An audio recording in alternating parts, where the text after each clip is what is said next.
Welcome to my YouTube channel PCS सब। तो कैसे हैं आप लोग। तो हम लोग आज फर्दर कंटिन्यू करेंगे अपने अगले लेक्चर को और आज के कुछ इंपॉर्टेंट क्वेश्चन देखेंगे। अब देखा जाए तो आपका एग्ज़ाम मुश्किल से 20-25 दिन रह गया है, तो आप लोग कृपया ध्यान देकर पढ़ाई करिए और अब एकदम अपनी तलवार को एकदम धार तेज कर लीजिए, क्योंकि अब समय बहुत कम है और कंपटीशन जो है बहुत ज़्यादा है। जहाँ तक देखा जाए कंपटीशन लगभग 7 लाख प्लस फॉर्म भरे गए हैं। सोचिए प्राइमरी के लिए कितना ज़्यादा कंपटीशन है, और जिसमें से अप्रॉक्स 38% फॉर्म जो है वो बाहर से आए हुए हैं, यानी आउटसाइड द बिहार। तो कंपटीशन का लेवल बहुत टफ होने वाला है। तो प्लीज़ आप लोग थोड़ी भी लापरवाही ना करिए और मन लगा के पढ़ते रहिए। युद्ध है बहुत ही प्रचंड। ठीक, इतना आसान नहीं होगा, खासकर जो लोग जनरल और मेल से बिलोंग करते हैं उनके लिए तो बहुत ज़्यादा चैलेंजिंग होने वाला है। तो प्लीज़ ध्यान दे के पढ़िए और सब लोग भी ध्यान दे के पढ़िए, क्योंकि कट ऑफ जो पहले रहने वाली है और अब में अंतर रहेगा और कट ऑफ हाई जाने के चांसेस हैं। तो प्लीज़ थोड़ा भी लापरवाही ना करिए। तो चलिए शुरू करते हैं और देखते हैं आज के इंपॉर्टेंट क्वेश्चंस। ठीक, तो आज का पहला इंपॉर्टेंट क्वेश्चन है कि लोक नायक के नाम से किसे जाना जाता था। लोक नायक नाम से किसे जाना जाता था, हु वाज नोन एज लोक नायक। आपके ऑप्शन हैं महात्मा गांधी, सुभाष चंद्र बोस, जयप्रकाश नारायण, बाल गंगाधर तिलक। तो आपको पता ही होगा कि लोक नायक के नाम से जयप्रकाश नारायण को बोला जाता था। ठीक, 46 बीपीएससी में क्वेश्चन आया था, लोक नायक किससे बोला जाता था, जयप्रकाश नारायण। और जयप्रकाश नारायण किस आंदोलन से जुड़े हुए थे, तो आपको पता होना चाहिए क्विट इंडिया मूवमेंट, यानी भारत छोड़ो आंदोलन, जो कि 1942 में इसकी शुरुआत हुई थी। आइए नेक्स्ट क्वेश्चन देखते हैं। 1927 की बटलर कमेटी का उद्देश्य क्या था। इसमें पूछ रहा है कि ऑब्जेक्टिव क्या था बटलर कमेटी। तो पहली चीज़ आपको पता होनी चाहिए बटलर कमेटी कब बनी थी। तो बटलर कमेटी की फॉर्मेशन हुई थी 1927 में। इसके ऑब्जेक्टिव क्या थे, उद्देश्य क्या थे। ऑप्शन है भारतीय सेना का आधुनिकीकरण करना, यानी मॉडर्नाइजेशन ऑफ इंडियन आर्मी। भारतीय कृषि का आधुनिकीकरण करना, यानी मॉडर्नाइजेशन ऑफ इंडियन एग्रीकल्चर।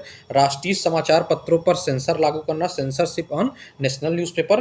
भारतीय सरकार तथा देशी राज्यों के मध्य संबंधों को सुधारना, इंडियन गवर्नमेंट और प्रोविंशियल स्टेट्स गवर्नमेंट जो हैं उनके बीच में जो संबंध है, रिलेशनशिप है, उसको फर्दर बेटर करना। तो इसका सही जवाब आपको पता होगा, ये ऑप्शन डी है, भारत सरकार तथा देशी राज्यों के मध्य संबंधों को सुधारना था। ये ऑब्जेक्टिव था बटलर कमेटी का। बटलर कमेटी कब बनी थी, 1927 में। ठीक, ये आप लोग जानते रहिएगा। क्वेश्चन कब आया हुआ था, देखिए 46 बीपीएससी 2003-04 में। Next question, all India state people's conference का गठन कब हुआ था। पूछ रहा है कि जो अखिल भारतीय राज्य जन कॉन्फ्रेंस हुआ था, अखिल भारतीय राज्य जन कॉन्फ्रेंस यानी all India state people's conference, उसका गठन कब हुआ था। आपके ऑप्शन है 1924, 1926, 1927, 1929। तो इसके बारे में आपको पता होना चाहिए कि इसका गठन 1927 में हुआ था और किसके द्वारा किया गया था, तो बलवंत राय मेहता द्वारा। बलवंत राय मेहता, मणिलाल कोठारी, मणिलाल कोठारी, इसमें बहुत अहम भूमिका इन लोगों ने निभाई थी, कोठारी और जी.आर. अभ्यंकर, जी.आर. अभ्यंकर। ठीक, इन तीनों लोगों ने इसमें एक अहम भूमिका निभाई थी, बलवंत राय मेहता, मणिलाल कोठारी और जी.आर. अभ्यंकर ने। ठीक, नेक्स्ट क्वेश्चन देखते हैं। द्वितीय विश्व युद्ध के समय ब्रिटेन का प्रधानमंत्री कौन था, who was the prime minister of Britain during second world वार। तो सेकेंड वर्ल्ड वार आपको पता होगा कि 1939 में इसकी शुरुआत हुई थी और कब तक चला था, 6 साल तक, 1945 तक। फर्स्ट वर्ल्ड वार कब से कब चला था, 1914 से लेकर 1918 के बीच में। ठीक, पूछ रहा है उसमें प्रधानमंत्री कौन था ब्रिटेन का। ऑप्शन है Clement Attlee, Anthony Eden, Harold Wilson, Winston Churchill. तो आपको पता होगा कि इसका सही जवाब है विंस्टन चर्चिल। विंस्टन चर्चिल जो थे वो थे कौन, भारत के प्रधानमंत्री ड्यूरिंग द भारत के नहीं, ब्रिटेन के प्रधानमंत्री during second world war. Clement Attlee के बारे में आप लोग जानते रहिए, जब भारत को आज़ादी मिली थी ब्रिटिश सरकार से, ब्रिटिश गवर्नमेंट से, तो उस समय प्रधानमंत्री ब्रिटेन कौन थे, Clement Attlee, during India's independence.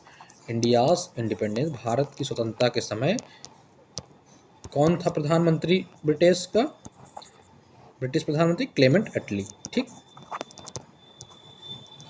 Next आइए देखते हैं। व्यक्तिगत सत्याग्रह आंदोलन के सर्वप्रथम सत्याग्रही कौन थे? तो फर्स्ट सत्याग्रही कौन था व्यक्तिगत सत्याग्रह का, यानी इंडिविजुअल सत्याग्रह का फर्स्ट सत्याग्रही कौन था? इंडिविजुअल सत्याग्रह। आपके ऑप्शन हैं सरोजनी नायडू, सी राजा गोपालाचारी, विनोबा भावे, सुभाष चंद्र बोस। उपर्युक्त में से कोई नहीं, उपर्युक्त में से एक से अधिक। तो इसका सही जवाब है आचार्य विनोबा भावे। ठीक, ये कौन थे? प्रथम सत्याग्रही थे ड्यूरिंग इंडिविजुअल सत्याग्रह। ठीक, अब मैं आपको एक इन्फॉर्मेशन दे रहा हूँ कि बीपीएससी ने पिछली बार जब 67th बीपीएससी हुआ था 30 सितंबर 2022 को, ठीक, 67 बीपीएससी का एग्जाम प्री का, तो उसमें फर्स्ट ना पूछ के, ना सेकंड ना पूछ के, थर्ड पूछा हुआ था। तो आपको तीनों पता होना चाहिए, तो मैं तीनों बता दे रहा हूँ। फर्स्ट सत्याग्रही विनोबा भावे थे, Acharya Vinoba Bhave. Second Jawaharlal Nehru, GL Nehru. And third Brahmadatt. तो उसमें थर्ड पूछा हुआ, तो ये भी जानते रहिए, थर्ड तक आप लोग जानते रहिए। क्वेश्चन अगर रिपीट करेगा तो हो सकता है पूछ लिए। 2019 में देखिए कौन सा पूछा था। देखिए, आप ट्रेंड पकड़ना चाहेंगे ना तो आपको मिल जाएगा कहीं से कि किस तरह के क्वेश्चन आने के चांसेस हैं। अब देखिए 2019 में अभी 3-4 साल पहले पूछा था फर्स्ट सत्याग्रही, फिर देखिए 2022 में हुआ एग्जाम तो उसने थर्ड पूछ लिया। हो सकता है सेकंड पूछ ले इस बार, हो सकता है फर्स्ट पूछ ले, या थर्ड फिर से पूछ ले। तो इसमें से देखिए ट्रेंड देखना चाहेंगे तो आपको इन्फॉर्मेशन मिल जाएगी। तो ये है इंडिविजुअल सत्याग्रही। मैं और थोड़ा इन्फॉर्मेशन दे देता हूँ इंडिविजुअल सत्याग्रह के बारे में, क्योंकि बहुत इंपॉर्टेंट है। देखिए, जब अगस्त ऑफर आया 1940 में, अगस्त ऑफर, मैं एक जनरल आइडिया दे देता हूँ स्टोरी का कि कैसे घटनाक्रम चल रहा था। अगस्त ऑफर आया ब्रिटिश सरकार की तरफ से और ये हो गया फेल, मतलब इसको नाकार दिया गया। कब आया था? 1940 में, ठीक, 1940 में। जब अगस्त ऑफर फेल हो गया तो अब इंडियंस के जो लीडर थे, यानी इंडियन लीडर जो इंडिपेंडेंस के लिए फाइट कर रहे थे, उन्होंने सोचा कि अब भारत की तरफ से मतलब कोई ब्रिटिश सरकार के खिलाफ कोई आंदोलन चलाया जाए। तो वो आंदोलन कौन सा चला था? इंडिविजुअल सत्याग्रह। कौन सा? इंडिविजुअल सत्याग्रह, ठीक, व्यक्तिगत सत्याग्रह।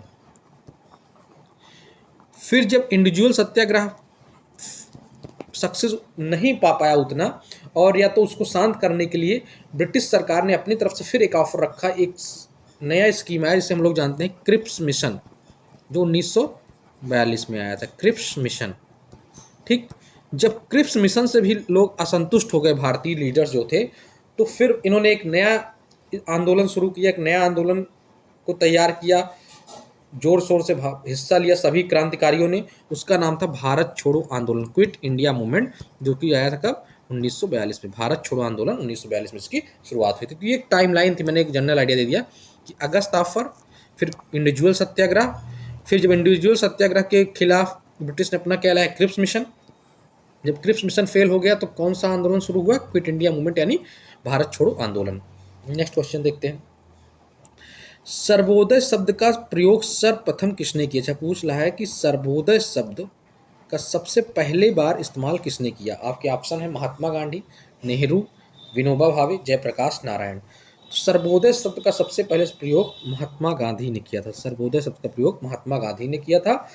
और सर्वोदय समाज अगर पूछता है तो सर्वोदय समाज की स्थापना आचार्य विनोबा भावे ने किया था। ठीक, सर्वोदय समाज विनोबा भावे ने किया था। शब्द का प्रयोग सर्वोदय महात्मा गांधी ने। महात्मा गांधी दो चीज़ों पर फोकस करते थे, दो कॉन्सेप्ट देते थे। एक सर्वोदय यानी सबका विकास, मोदी जो कहते हैं, मोदी जी सबका साथ सबका विकास, तो वो वाला है सबका विकास। और दूसरा अंत्योदय। अंत्योदय का मतलब क्या होता है? जो अंतिम श्रेणी पे है, जो पंक्ति के अंतिम पद पर है, उसका भी विकास, यानी development of those who are situated at the bottom of the hierarchy. Hierarchy के श्रेणी के सबसे निचले पायदान पे जो है उसका डेवलपमेंट हो, उसका उत्थान हो, तो उसे बोलते हैं हम लोग अंत्योदय। उन पे ध्यान देना चाहिए। और सर्वोदय मतलब सबका। तो दो कॉन्सेप्ट है, सर्वोदय और अंत्योदय। पूछ सकता है इसका मतलब, तो आप लोग जानते रहिए। ठीक, और जो सर्वोदय शब्द का सबसे पहले गांधी जी ने कहाँ इस्तेमाल किया था? तो सर्वोदय शब्द का इस्तेमाल गांधी जी ने जॉन रस्किन की किताब थी अनटू द लास्ट। कौन सी? Unto the last. मैं यहाँ लिख दे रहा हूँ, अनटू द लास्ट। किसकी? जॉन रस्किन से। जॉन रस्किन से गांधी जी बहुत प्रभावित थे, तो उन्हीं की इस किताब के अनुवाद में सर्वोदय शब्द का प्रयोग सबसे पहले गांधी जी ने किया था। किसके? बुक का नाम जानते रहिए, अनटू द लास्ट। किसके द्वारा लिखी गई? John Ruskin. गांधी जी ने इसका अनुवाद किया था हिंदी में, और उसी में सबसे पहले इस्तेमाल किया था सर्वोदय शब्द को। ठीक,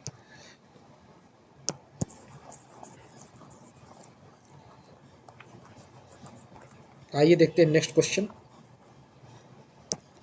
नेक्स्ट क्वेश्चन है कि किसकी दृष्टि में क्रिप्स प्रस्ताव एक टूटते हुए बैंक के नाम पर एक उत्तर दिनांकित cheque, post dated cheque upon a crashing bank था। तो किसने ये कहा था कि जो क्रिप्स मिशन है, क्रिप्स मिशन या क्रिप्स प्रस्ताव वो क्या है, post dated cheque upon a crashing bank, यानी क्रिप्स प्रस्ताव एक टूटते हुए बैंक के नाम एक उत्तर दिनांकित चेक है। ऑप्शन महात्मा गांधी, नेहरू, कृपलानी, जयप्रकाश नारायण। तो इसका सही जवाब है जवाहरलाल नेहरू। अब कई लोग मुझसे भी काउंटर कर सकते हैं कि नहीं ये तो महात्मा गांधी जी ने कहा था, तो इसको ध्यान दे के आप लोग जानते रहिए। गांधी जी ने जो कहा था वो केवल कहा था पोस्ट डेटेड चेक, यानी एक टूटते हुए बैंक, एक टूटता हुआ बैंक, ठीक, के उत्तर दिनांकित चेक में। तो गांधी जी का स्टेटमेंट क्या केवल था, एक उत्तर दिनांकित चेक, केवल इतना ही कहा था, पोस्ट डेटेड चेक। लेकिन जवाहरलाल नेहरू ने उसमें फर्दर ऐड किया क्या, अपॉन अ क्रैशिंग बैंक, यानी एक टूटते हुए बैंक के नाम पर ये चेक है, ये जवाहरलाल नेहरू ने। तो अगर पूछे केवल पोस्ट डेटेड चेक, तो पोस्ट डेटेड चेक केवल महात्मा गांधी ने कहा था, यानी एक उत्तर दिनांकित चेक, पोस्ट डेटेड चेक, ये किसने कहा था, महात्मा गांधी ने, गांधी जी ने। और अगर पूछे post dated cheque upon a crashing bank, यानी क्रिप्स प्रस्ताव एक टूटते हुए बैंक के नाम एक उत्तर दिनांकित चेक है, तो वो ऑप्शन हो जाएगा जवाहरलाल नेहरू। कंफ्यूज मत होइएगा, इसको ध्यान से जानते रहिएगा। क्वेश्चन 2000 में आया हुआ है। क्रिप्स मिशन कब आया था, तो आपको पता होना चाहिए मार्च अप्रैल 1942। और इसके विरोध में मैंने अभी ऊपर बताया क्या शुरुआत हुआ था, भारत छोड़ो आंदोलन, क्विट इंडिया मूवमेंट, अगस्त 1942, ठीक। 6 जुलाई 1942 को वर्धा में महात्मा गांधी ने कांग्रेस की कार्यकारी समिति में अपने भारत छोड़ो आंदोलन की चर्चा की। तब उस समिति के अध्यक्ष कौन थे? Option Raja Gopalachari, Maulana Abul Kalam Azad, Pandit Jawaharlal Nehru, doctor Annie Besant. Option है आपके ये 4। क्वेश्चन आया हुआ था 1999 के बीपीएससी में। क्वेश्चन क्या पूछ रहा है कि जो वर्धा में मीटिंग हुई कि क्विट इंडिया मूवमेंट लॉन्च किया जाए, भारत छोड़ो आंदोलन, तो उसके अध्यक्ष कौन थे? तो आपको पता होगा कि 1940 से लेकर 1946 के बीच में एक ही अध्यक्ष थे, चेंज नहीं हुए थे, और वो लॉन्गेस्ट सर्विंग यानी सबसे ज़्यादा दिनों तक कांग्रेस के अध्यक्ष थे। कौन थे वो? मौलाना अबुल कलाम आज़ाद, मौलाना अबुल कलाम आज़ाद, और वही भी थे 1942 के दौरान, ठीक। लॉन्गेस्ट सर्विंग है, ठीक, सबसे ज़्यादा दिनों तक। नेक्स्ट, भारत छोड़ो आंदोलन के समय इंग्लैंड के प्रधानमंत्री कौन थे? During quit India movement who was the prime minister of England? तो मैंने अभी ऊपर ही आपको बताया था कि जब द्वितीय विश्व युद्ध चल रहा था 1939 से 1945 तक, तो इस डेट के पीरियड में कौन थे? Winston Churchill, British prime minister, और विंस्टन चर्चिल थे। तो क्रिप्स मिशन या भारत छोड़ो आंदोलन ये सब 1942 में आया था, तो ऑब्वियस सी बात है कौन रहा होगा? चर्चिल। भारत छोड़ो प्रस्ताव पारित होने के बाद गांधी जी को कैद किया गया था। जब क्विट इंडिया मूवमेंट पास हो गया तो गांधी जी को कर दिया गया था जेल में। और जेल में कहाँ रखा गया था? तो गांधी जी को रखा गया था आगा खान पैलेस में। कहाँ रखा गया था? आगा खान पैलेस में। और इनके साथ और कौन थी? सरोजनी नायडू को भी रखा गया था, सरोजनी नायडू को भी, ठीक। गांधी जी और सरोजनी नायडू को आगा खान पैलेस में रखा गया था। जबकि और नेता जैसे नेहरू, अबुल कलाम आज़ाद, देखिए लिखा हुआ अबुल कलाम आज़ाद, अरुणा असफ अली, जीबी पंत। जीबी पंत कौन है? गोविंद बल्लभ पंत, जो यूपी के उत्तर प्रदेश के यूनाइटेड प्रोविंस के पहले सीएम थे। गोविंद बल्लभ पंत यूपी के यूनाइटेड प्रोविंस जिसे पहले बोला जाता था उसके पहले सीएम थे। नेहरू इन सबको कहाँ रखा गया था? अहमदनगर किले में, ठीक। भारत छोड़ो आंदोलन से उत्पन्न दंगे किस क्षेत्र में सर्वाधिक या सबसे अधिक व्यापक रहे? बिहार, बंगाल, गुजरात, संयुक्त प्रांत। इसमें ऑप्शन 1, 2, 1, 2, 3, 1, 4 करके दिया हुआ है। तो इसका सही जवाब है कहाँ पे थे? बिहार, बंगाल, गुजरात और संयुक्त प्रांत में। तो बिहार और संयुक्त प्रांत में सबसे ज़्यादा उग्र थे। बिहार में मतलब बिहार में अगर मैं बात करूँ तो इसमें ईस्टर्न यूपी भी आप इंक्लूड कर लीजिए। ईस्टर्न यूपी मतलब पूर्वी उत्तर प्रदेश, जैसे ये आजमगढ़ वाला एरिया, बलिया वाला, इस एरिया में आपको पता भी होगा चित्तू पांडे एक थे। उन्होंने पैरेलल समांतर सरकार, पैरेलल गवर्नमेंट की फॉर्मेशन कर ली थी। कहाँ? बलिया में, ड्यूरिंग क्विट इंडिया मूवमेंट के दौरान, ठीक। तो इस एरिया में और बिहार के एरिया में जैसे सारण, भागलपुर, पूर्णिया, शाहाबाद, मुजफ्फरपुर और साथ ही साथ संयुक्त प्रांत में भी ये बहुत ही फेमस था। संयुक्त प्रांत समझ रहे हैं, ना समझ बता दे रहा हूँ। यूपी को बोला जाता है संयुक्त प्रांत, United province, United province UP, जो पहले अब उत्तर प्रदेश से पहले यूनाइटेड प्रोविंस के नाम से आया था, उसे संयुक्त प्रांत कहते हैं। तो वहाँ पे आपको सुना होगा चित्तू पांडे के बारे में मैंने बताया। बिहार में देख लीजिए आप लोग, इतनी जगह ये बहुत ही प्रचंड रूप में था। फेमस लीडर्स जो नए नए उभर कर आ रहे थे, जैसे आपको पता होगा बिहार से जयप्रकाश नारायण, यूपी से हो गए राम मनोहर लोहिया और अरुणा असफ अली, इन लोगों ने इसमें बढ़ चढ़ कर हिस्सा लिया था और यहीं से जयप्रकाश नारायण और राम मनोहर लोहिया एक्टिव जो इंडिपेंडेंस स्ट्रगल था उसमें आए थे। ठीक, महात्मा गांधी तथा उनके सहयोगियों की 1942 में हुई धरपकड़ से बिहार में बहुत दंगे हुए। इसमें रेल सेवा पूर्ण रूप से ठप हो गई थी। उसके अधिकतम प्रभावित जिला कौन था? मुंगेर, गया, पटना, शाहबाद। तो पटना में सबसे ज़्यादा हुए थे दंगे। ठीक, during 1942 quit India movement struggle.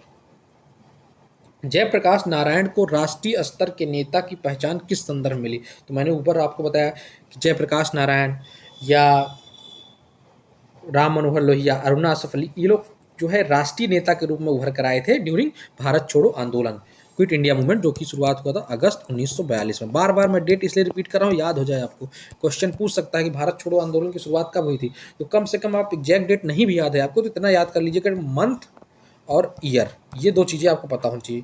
ठीक, तो क्वेश्चन 1996 में आया हुआ था, तो भारत छोड़ो आंदोलन के दौरान यानी क्विट इंडिया मूवमेंट के दौरान ये शुरुआत हुआ था। कौन सी घटना सबसे पहले हुई?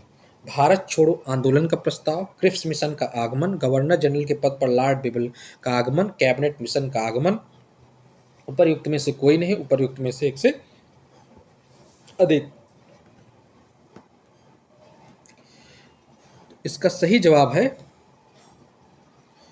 क्रिप्स मिशन का आगमन। ठीक, अब मैंने अभी ऊपर सीक्वेंस बताया था, मैं फिर से आपको एक बार सीक्वेंस बता देता हूँ कि सबसे पहले आया ब्रिटिश की तरफ से अगस्त ऑफर, कब आया? 1940 में। फिर इसके अगेंस्ट में इंडिया की तरफ से शुरुआत हुई इंडिविजुअल सत्याग्रह यानी व्यक्तिगत सत्याग्रह।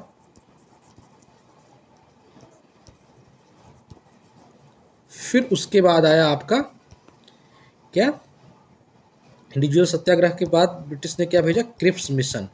क्रिप्स मिशन कब आया? मार्च अप्रैल 1942 में। फिर उसके अगेंस्ट उसके बाद क्या शुरुआत हुई? क्विट इंडिया मूवमेंट यानी भारत छोड़ो आंदोलन, कब? अगस्त 1942 में। फिर उसके बाद आया कैबिनेट मिशन। क्या? कैबिनेट मिशन कब आया? 1946 में आया। फिर लास्ट में जो कह रहा है लॉर्ड बेबल वाला प्लान आया था, बेबल प्लान जिसे बोलते हैं, यानी बेबल को लॉर्ड बेबल का आगमन हुआ था, बेबल प्लान का, बेबल प्लान 1947। ये सीक्वेंस है। तो अगस्त ऑफर, फिर व्यक्तिगत सत्याग्रह इंडिविजुअल सत्याग्रह, फिर क्रिप्स मिशन, फिर क्विट इंडिया मूवमेंट यानी भारत छोड़ो आंदोलन, फिर कैबिनेट मिशन प्लान, फिर बेबल प्लान। तो क्यों मैंने सारा सीक्वेंस बता दिया? हो सकता है अगर क्वेश्चन टफ बनाए तो आपको अरेंज करने के दे दे, किनको घटना के आधार पर अरेंज करिए। ठीक, जैसे इसमें केवल पहले पूछा, हो सकता है कठिन बनाने के चक्कर में अरेंज करने के दे दे। तो आपको सीरीज आपको याद होनी चाहिए कि किस सीक्वेंस में 1857 के बाद से किस सीक्वेंस में जो भी फ्रीडम स्ट्रगल चल रहा था किस सीक्वेंस में चला है, ये ध्यान देकर पढ़िएगा। ठीक, तो इस वीडियो में इतना ही रखते हैं, मिलते हैं अगले वीडियो में। जय हिंद, जय भारत।